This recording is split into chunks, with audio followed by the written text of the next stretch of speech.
What is going on, guys? I hope you're all having a beautiful day. Thank you so much for tuning into my very first poker vlog. My name is Jackson. I'm a 21-year-old student at The Ohio State. I currently study biomedical engineering and I love to play poker in my free time. So this first session is from the Shark Tank Poker Club down the street from my apartment in Columbus. Today we'll be playing some 1-2. Unfortunately, there aren't a lot of options right now in Ohio because of COVID restrictions, but it is nice to have this private poker club right down the street. It is a $25 entry fee every time you want to play a session, which does suck, but I'm just grateful to have poker available to me at this point. This is a new poker vlog, so please like, comment, subscribe, and let me know what you thought. Ultimately, just thank you so much for clicking on this video. I really appreciate the support, and let's get to it. The under the gun player straddles, and we're under the gun +1, so we're first to act, and we look down at Jack 10 offsuit. Raising here would be overplaying our hand with such early position, so we just put in the $5 limp, hoping to see a cheap flop. We don't make it past a single player, as the under the gun +2 player then puts in a raise to $15, and I'm pretty much done with the hand at this point. But 3 other players call the $15 ahead of me, so with so much money already in the pot, I just decide to throw in the extra $10 to see the flop. The flop comes out Jack 5 deuce with 2 hearts. We get top pair, and the under the gun straddler now donk leads for $15. It seems like a really strange sizing because with so much money already in the pot, the bet is about 1/5 pot. I feel like he has a strong hand and is trying to bait everyone into a call with the size of the bet relative to the pot, especially since I feel like with a bluff here into 4 other players, he would make his sizing much larger, but with top pair, I have no choice but to take that bait at this point and see a turn card. One other player in late position also makes a call, and we go 3 ways to a turn card.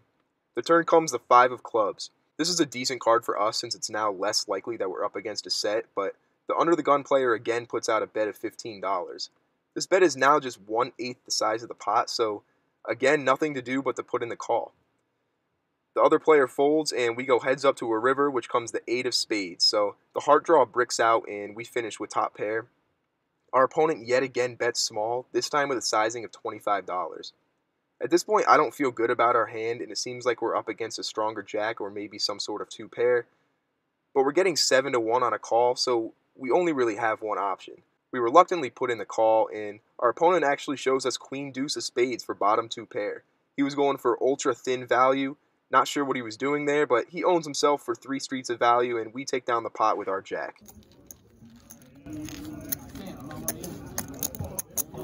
Next hand, we're in the big blind, and we pick up jiggities, baby, pocket jacks. There are 4 limps in front of me, and we're obviously going to be raising this up. We throw in an extra $15. 3 players call, including the small blind, so we go to a flop 3 ways with a premium hand and a decent-sized pot already. The flop comes queen, deuce, deuce, rainbow. Not exactly the flop we were looking for pocket jacks, but it is a decent flop for our range since there are a number of hands containing a queen that we could be raising pre-flop with. The small blind checks, and I throw out a continuation bet of $20. Only the cutoff makes the call, and we go to a turn heads up, which comes the 4 of hearts.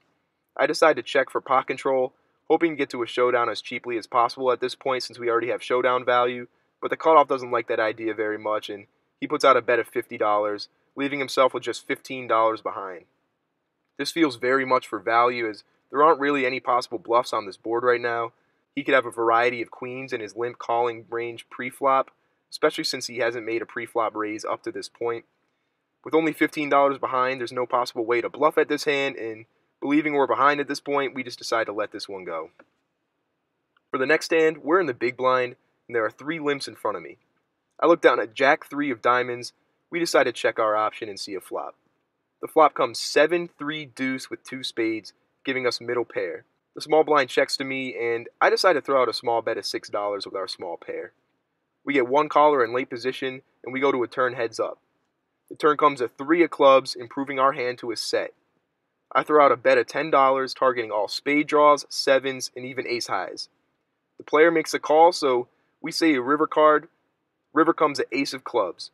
We're pretty confident that we have the best hand at this point, and we decide to polarize the range by overbetting the pot for a sizing of $50. This could seem like a really fishy line, as if I'm trying to rep the ace on the river after leading out on the previous 2 streets. It could also look like I'm bluffing after the spade draw bricked out. My opponent ultimately takes a bait and calls. We table our hand, and we have the winner. Good.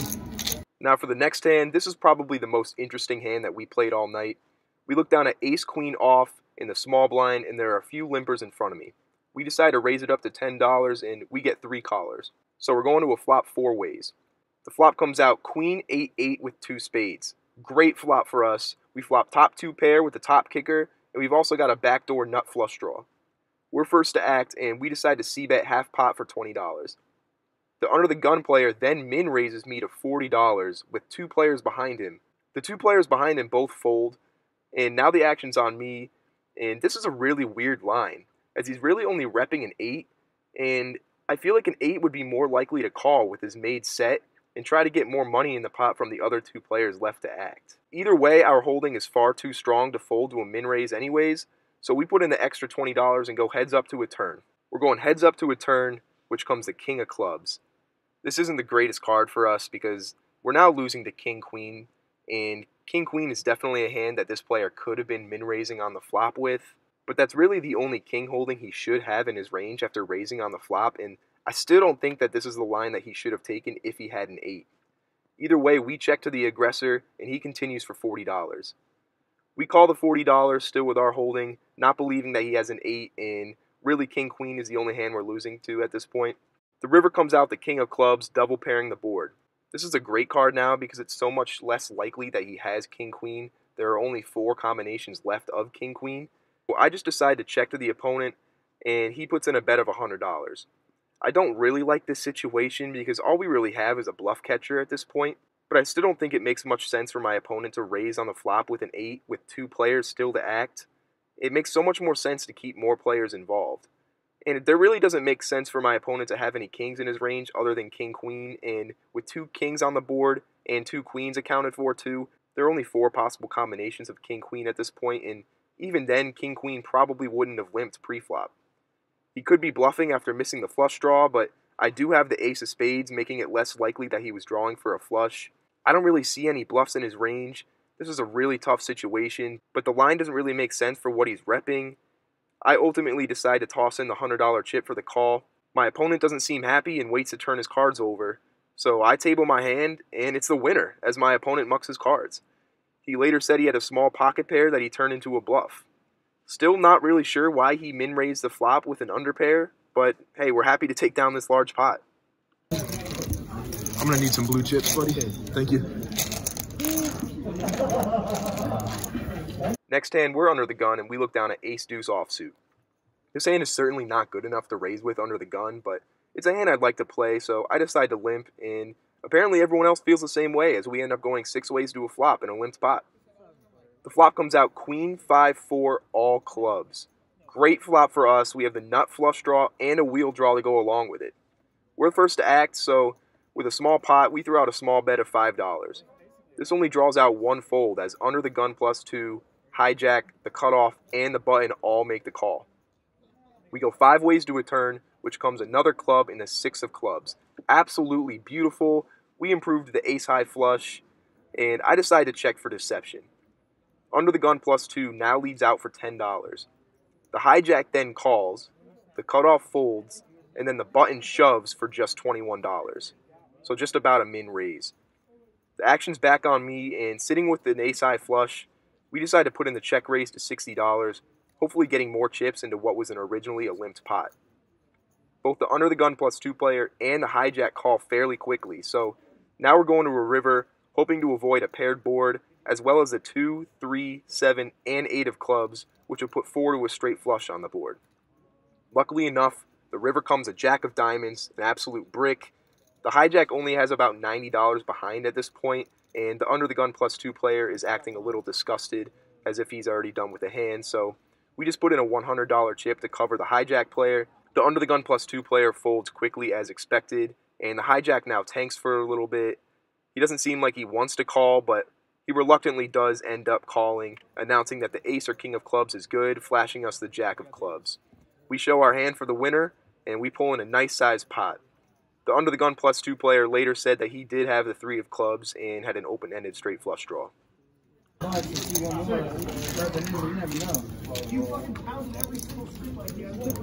The last hand of the day, we look down at queen jack off under the gun, and we decide to limp. Folds to a player in middle position who raises to $10. 3 players call in front of me, and with so much money in the pot already, we have an easy call.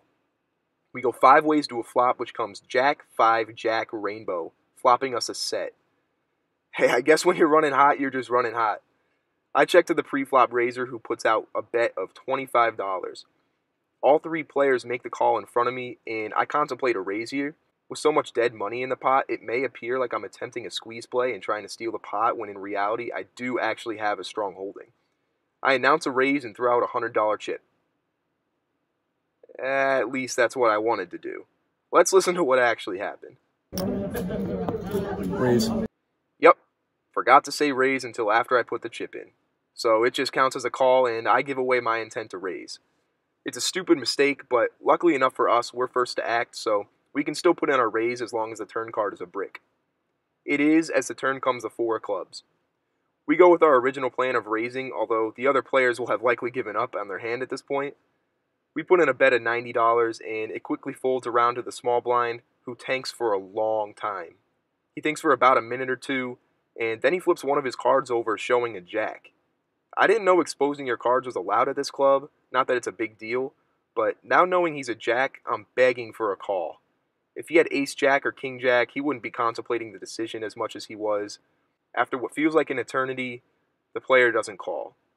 He shoves all in for $189 total. This was a bit unexpected, but we're almost certainly ahead. He could have been Hollywooding with a stronger jack or a made full house like Jack 5 or Jack 4, but it really seemed like he genuinely had a tough decision to make. Regardless, the pot is now over $400, and it's only an extra $99 for us to call, so if it's a cooler, it's a cooler. We put in the extra 100, and my opponent shows Jack 7. It's a cooler for him as we fade a 7 on the river and reel in a pot of over $500 to end the day. After this hand, we decide to rack up after a really profitable session.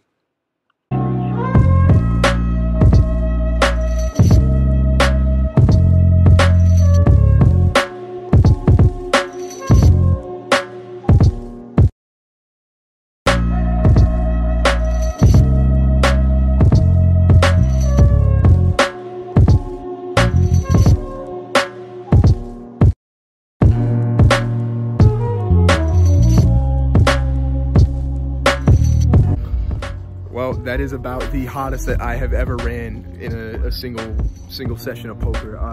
We bought in for $300 for the 1-2 game, and we walked out with about $1,250 for a profit of $950. And we were running hot. We had some questionable calls from some opponents, but overall a great night. And thank you for joining in, and stay tuned for the next one. Thank you.